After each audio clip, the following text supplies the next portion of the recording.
تو وہاں پر ایک لڑکا ایسے ڈنڈا لے کر کھڑا ہوا مولوی صاحب کے کمرے کے باہر. میں نے کہا کہ مجھے یہ جو تھے نا مولانا طارق جمیل, ان سے ملنا ہے. کہ یار جنید بھائی ان سے تو ملنے کی کسی کو اجازت نہیں ہے. میں نے کہا تم جا کر بتاؤ تو صحیح کہ میں نے ملنا ہے. اچھا میں کچھ کرتا ہوں. خیر وہ اندر گیا. اس نے اندر جا کر کہا کہ آپ آئیں اندر.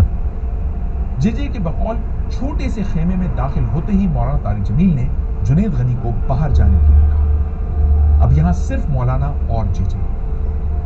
جنید کو محسوس ہوا جیسے سلام کے بعد مولانا اس کے چہرے کو مسلسل تک رہے. وہ چپ ہیں لیکن مسکراتے ہوئے ہونٹ لرز رہے, جیسے کچھ امپاسبل اچانک پاسبل ہو گیا. جی کے اصرار پر مولانا نے بولنا شروع کیا. میں ایک عرصے سے اس گھڑی کا منتظر تھا. سالوں پہلے سے جب فیصل آباد میں پیپسی اور دیگر کمپنیوں کے تشہیری سائن بورڈ پر میں تیری تصویریں دیکھتا تو اللہ سے تیرے لیے دعا کرتا کہ اے اللہ جب تو طارق جمیل کی زندگی بدل سکتا ہے تو جنید جمشید کی کیوں.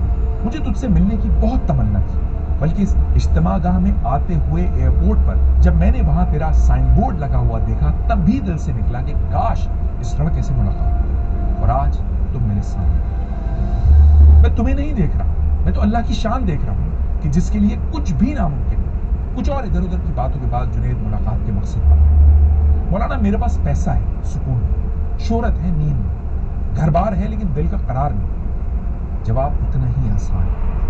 اللہ رب العزت نے انسانی جسم کو مٹی سے بنایا ہے. مٹی سے بنی اور مٹی پر موجود ہر چیز اسے سکون پہنچا سکتی ہے, لیکن روح کا تعلق مٹی اور اس زمین سے بلکہ آسمان سے ہے جہاں وہ بنی. اس کی غذا بھی آسمانوں سے ہی آتی ہے.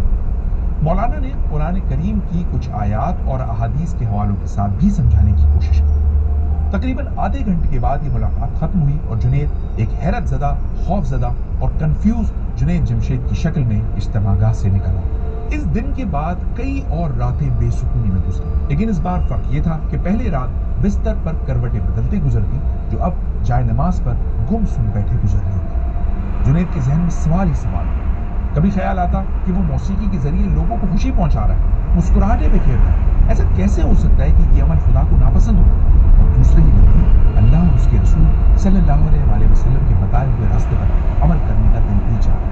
اس تھکا دینے والے لائف سٹائل سے دوری اختیار کرنے کی بھی آرزو. اب یہاں ایک منٹ کے لیے کہانی کو روک کر تھوڑا سا پیچھے چلتے ہیں. ذکر ہوا تھا کہ 1998 میں جنید نے اپنی سولو البم اس راہ پر ریلیز کی تھی, جس میں اسی نام کے سنگل کے علاوہ کچھ اور گانے بھی تھے جو سانولی سلونی, گورے رنگ کا زمانہ جیسے گانوں سے تھوڑے مختلف تھے. مثلا آنکھوں کو آنکھوں نے جو سپنا دکھایا تھا, کہہ بھی دو جو دل میں آ, اور قسم اس وقت. ان گانوں کے نہ صرف